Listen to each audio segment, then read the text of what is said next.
Okay. Genesis chapter 4.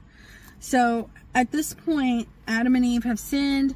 God has sacrificed an animal and given them clothes. He's told Adam, you're going to have to earn your food by working the land. And he told Eve, you're going to have pain when you bear children. And he sent them out of Eden. Okay. So we're on chapter 4.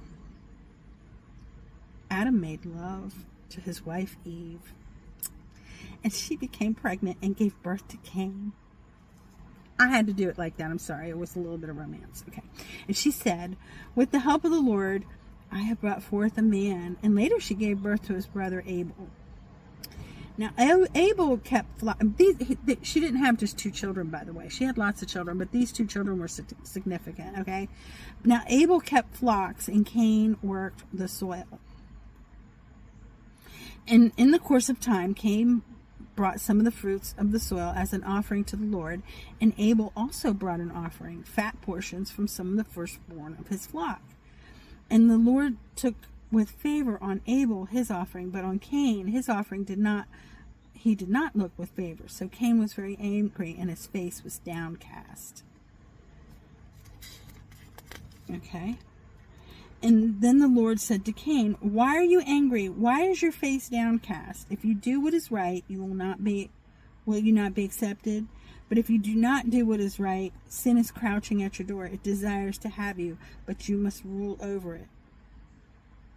So there's some controversy over this. I've heard 2 different things. So the first thing I heard, or that is thought, is that the reason why Abel's sacrifice was looked upon more favorably was because it was a blood sacrifice. Okay. Where Cain's was a vegetable sacrifice. Now, the other thing is, it says in the course of time, Cain brought some of the fruits of the soil as an offering to the Lord. Okay, whereas Abel brought some of the firstborn of his flock. Now, Abel brought the firstborn. That's what God wants. He wants the first.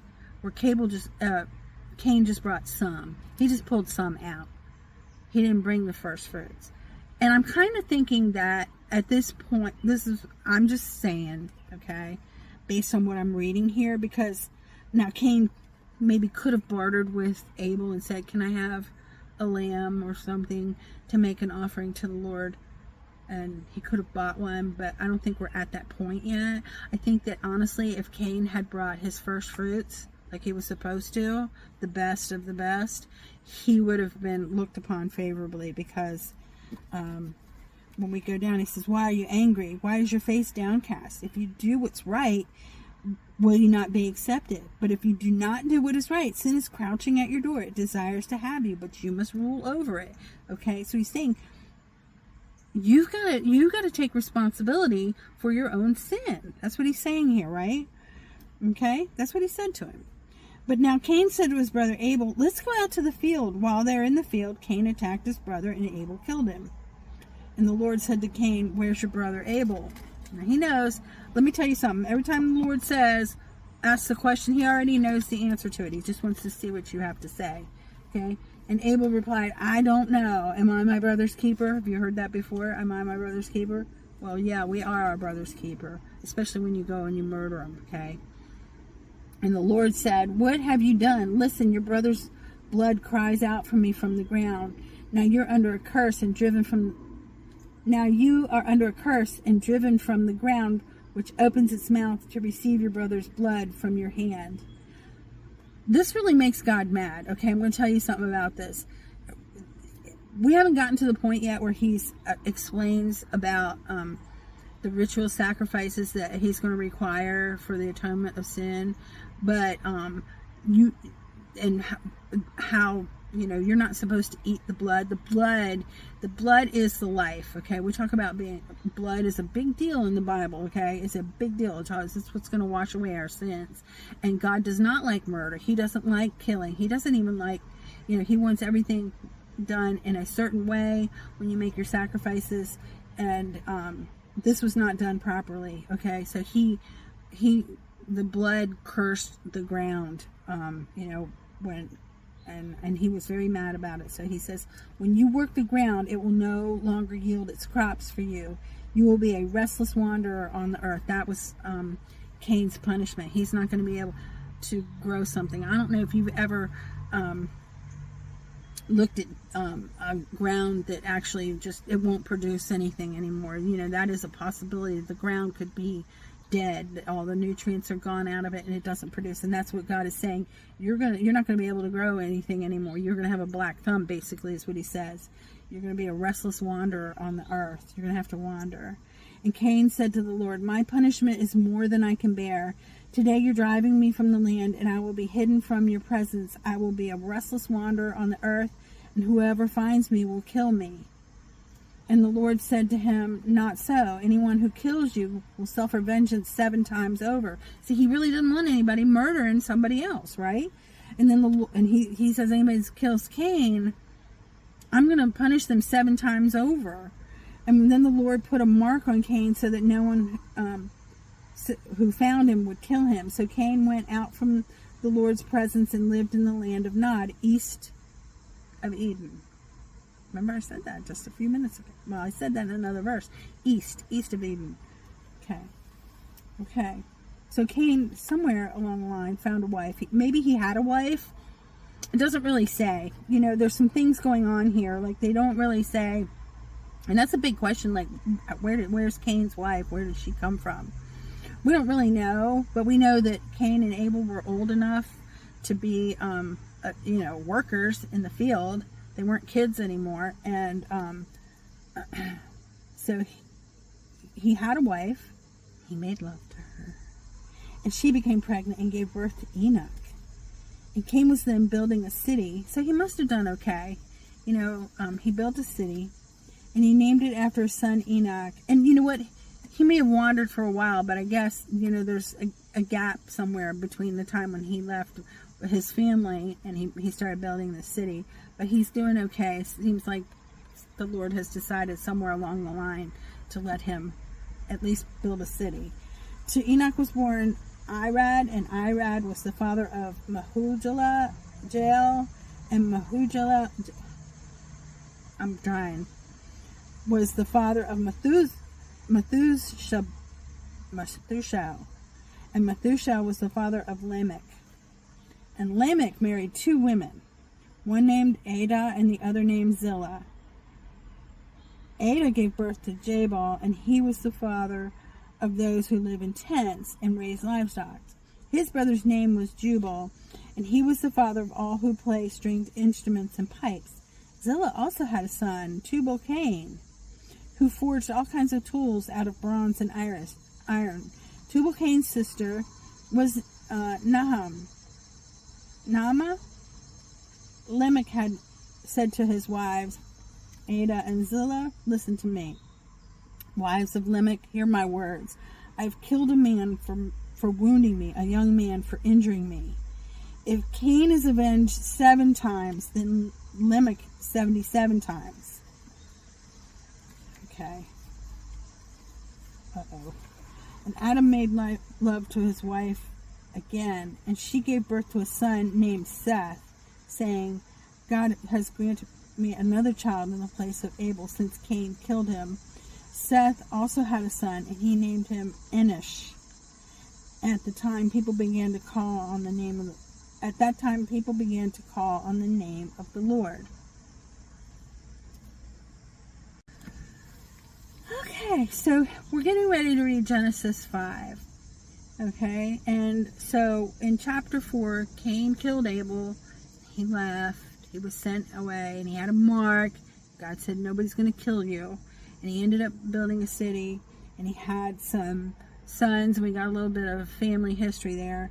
And Adam made love to his wife again. And they had another son named Seth. Okay, and Seth had a son named Enosh. And at that time, people began to call on the name of the Lord. Which is kind of interesting. Like, what did they do before that? Like, they weren't calling on the name of the Lord. I thought that was interesting. But that was the end of chapter 4. Now we're in chapter 5. Because now we're going to talk about how much sin is going on, right? Okay, this was written account of Adam's family line. There's going to be a lot of family stuff here. You're just going to have to bear with me, and if I say it wrong, I'm sorry. I'm really sorry. I'm doing the best I can. Okay, so this is the written account of Adam's family line. When God created mankind, he made them in the likeness of God. He created them male and female and blessed them, and he named them mankind when they were created. When Adam had lived 130 years, he had a son in his own likeness and in his own image, and he named him Seth. After Seth was born, Adam lived 800 years and had other sons and daughters. Altogether, Adam lived 930 years, and then he died. When Seth had lived 105 years, he became the father of Enosh. After he became the father of Enosh, Seth lived 807 years and had other sons and daughters. And altogether, Seth lived a total of 912 years, and then he died. Then Enosh lived 90 years. He became the father of Canaan. And after he became the father of Canaan, Enosh lived 815 years and had other sons and daughters. And altogether, Enosh lived a total of 905 years, and then he died. Then Canaan lived 70 years, and he became the father of Mahalalel. And after he became the father of Mahalalel, Canaan lived 840 years, and he had other sons and daughters. And altogether, Canaan lived a total of 910 years, and then he died. And then Mahalalel lived 65 years, and he became the father of Jared. And after he became the father of Jared, Mahalalel lived 830 years and had other sons and daughters. And altogether, Mahalalel lived a total of 895 years, and then he died. And then Jared lived 162 years, and he became the father of Enoch. And after he became the father of Enoch, Jared lived 800 years and had other sons and daughters. Altogether, Jared lived a total of 962 years, and then he died. And then Enoch lived 65 years, and he became the father of Methuselah. We know about Methuselah. Methuselah was the oldest person in the Bible. After he became the father of Methuselah, Enoch worked faithfully with God 300 years and then had other sons and daughters. And altogether, Enoch lived a total of 365 years. Enoch walked faithfully with God, and then he was no more because God took him away. So Enoch didn't die. Enoch was taken away, okay, when he was 365 years old. And then Methuselah lived 187 years, and he became the father of Lamech. After he became the father of Lamech, Methuselah lived 782 years and had other sons and daughters, and altogether Methuselah lived a total of 969 years, and then he died. Then Lamech had lived 182 years. He had a son. And he named him Noah, and said, "He will comfort us in the labor and painful toil of our hands caused by the ground the Lord had cursed." After Noah was born, Lamech lived 595 years and had other sons and daughters. Altogether, Lamech lived a total of 777 years, and then he died. And after Noah was 500 years old, he became the father of Shem, Ham, and Japheth. Okay. So this little thing right here, this genealogy, a couple things are going on. First of all, we've got people who are living for a very long time and having certain specific children. So we're getting a lineage here for a couple reasons. Because later on we're going to find out that Jesus is actually descended from Adam. There is a place in the Bible where his genealogy is listed. And of course Noah's important in that line. But some things are happening here. And Noah, like he said, he's supposed to comfort us in the labor and painful toil of our hands caused by the ground that the Lord is cursed. Okay? And so there's lots of people being born, and we have some lineage here. And now we're going to talk about verse 6 in the next chapter. We are now in Genesis chapter 6. In the last one we went through all the genealogy from Adam up to Noah, and how many years each person had lived, the fathers, and that they were having lots of children. And we had gotten up to Noah, and Noah was 500 years old, and he had 3 sons, Shem, Ham, and Japheth. Okay, now starting in chapter 6. When human beings began to increase in number on the earth, and daughters were born to them, and the sons of God saw that the daughters of humans were beautiful, and they married any of them they chose. And the Lord said, my spirit will not contend with humans forever, for they are mortal. Their days will be 120 years. So this is when God said, that's enough. These people are wicked, and I'm not having them live this long. So, and that's why, somebody who lives 120 years now, that's really, really old. But that's about as old as anybody can get anymore. And that is really stretching it. That's stretching it.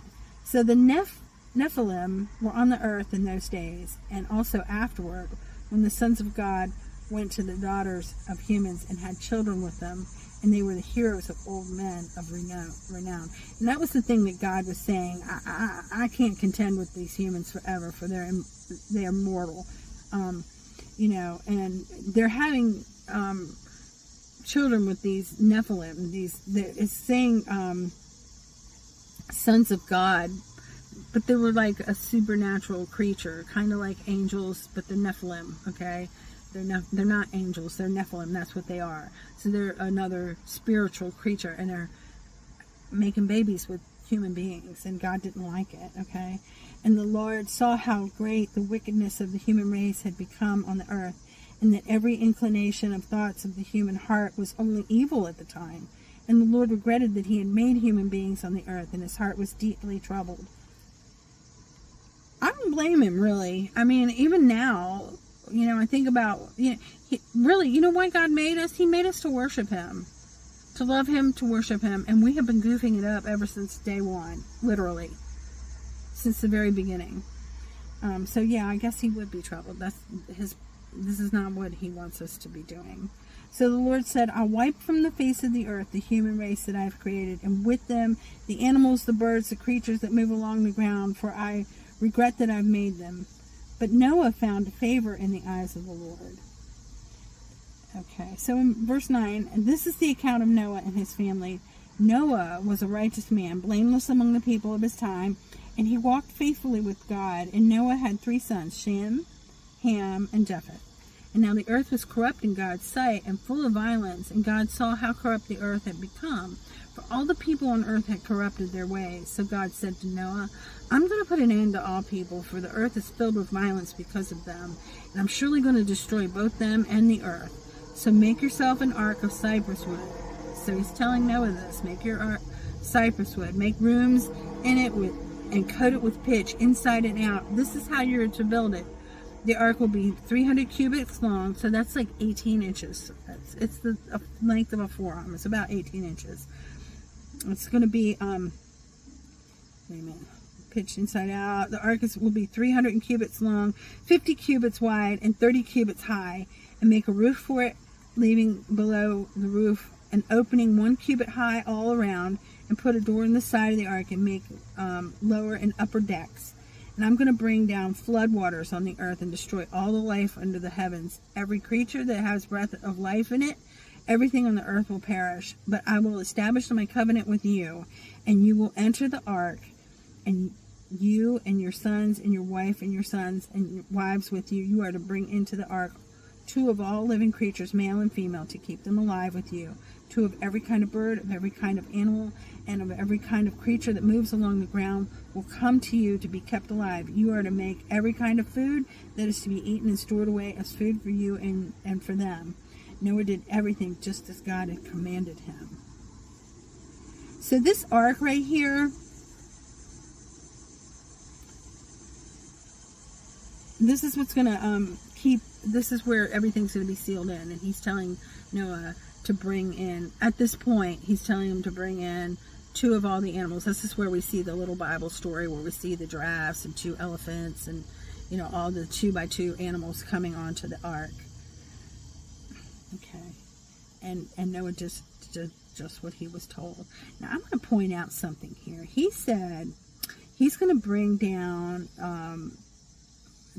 the wait a minute, I'm trying to find it. Make yourself another ark.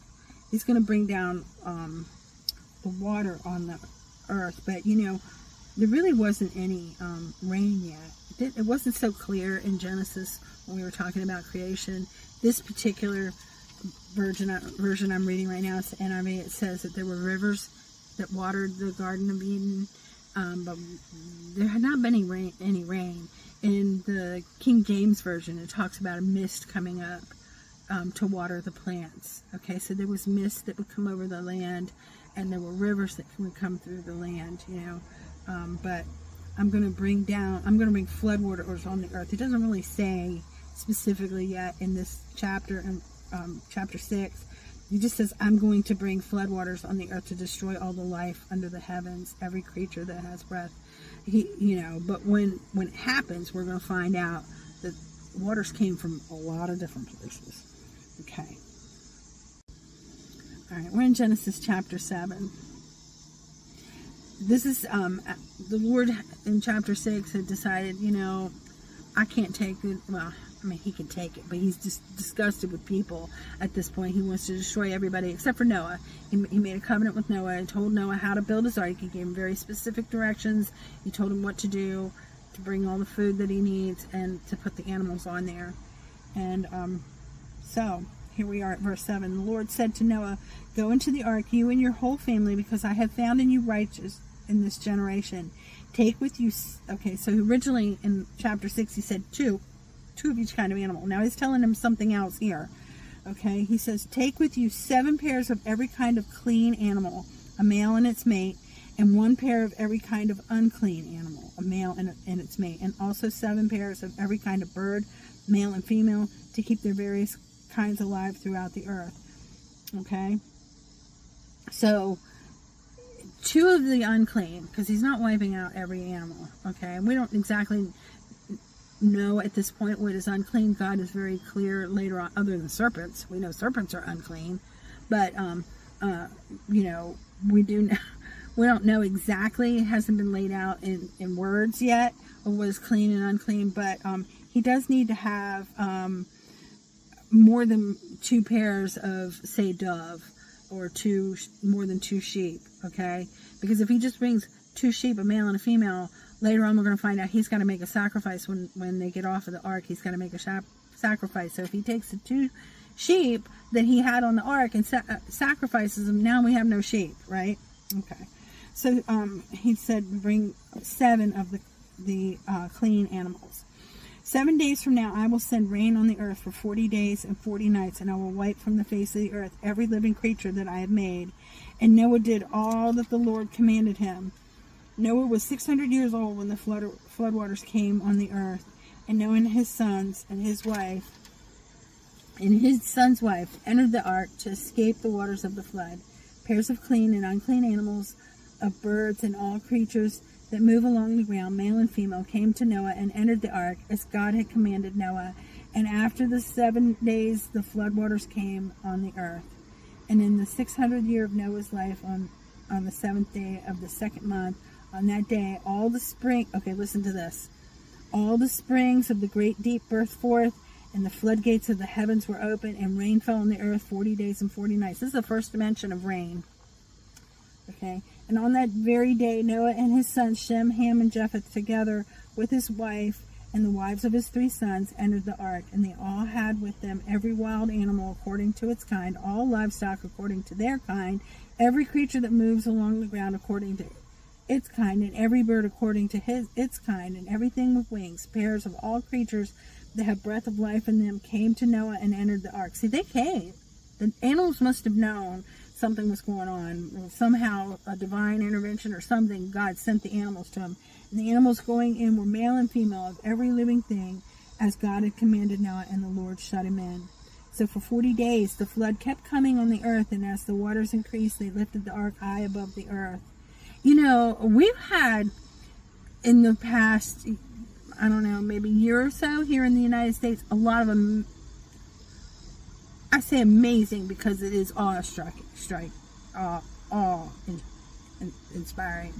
Flooding, and recently in Texas, we had some in certain parts of the Appalachian area not that long ago in the United States. And you know, when water comes, it can come very fast.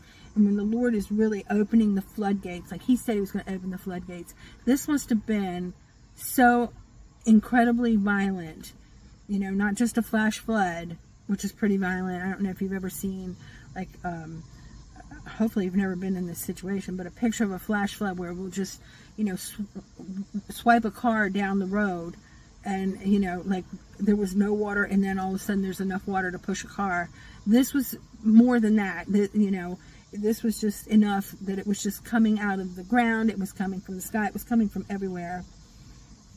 So for 40 days, the flood kept coming on the earth, and the waters increased, and they lifted the ark high above the earth. The waters rose and increased greatly on the earth, and the ark floated on the surface of the water. They rose greatly on the earth, and all the high mountains under the entire heavens were covered. All the mountains, it says. The waters rose and covered the mountains to a depth of more than 15 cubits. So 15 cubits over the top of the mountains. Every living thing that moved on land perished, birds, livestock, wild animals, all the creatures that swarm over the earth, and all mankind. Everything on dry land that had breath of its life in its nostrils died. You know what didn't die? Things that lived in the oceans. Fish, sea creatures. Everything living on the face of the earth was wiped out. People and animals and the creatures that move along the ground, and the birds were wiped from the earth. Only Noah was left, and those with him in the ark. The waters flooded the earth for 150 days. So we have this extremely violent flooding happening on. And you know, a lot of times when we hear this little Bible study, like in Sunday school or the little movies, you know, we see, oh, it rained for 40 days and 40 nights. And we sing that song, the Lord said to Noah, there's going to be a flooding, right? We know, you know that song? Okay. And we think it's only 40 days. So it's just 40 days, a little over a month. And then they get out of the ark. No. The waters flooded the earth for 150 days. 150 days. That's almost 6 months. 180 is 6 months. So it's not clear in this line if it was 150 days after the 40 days of raining, that it took 150 days for the water to... it's not very clear about that. Maybe even longer than that, really. But 150 days, the waters flooded the earth. Rained, it flooded for 40 days and 40 nights. You know, over a month. But they were on this ark for a long time. A long time. I'm going to stop reading for today. We're on verse 8 next. I hope that you guys join me again. Good night.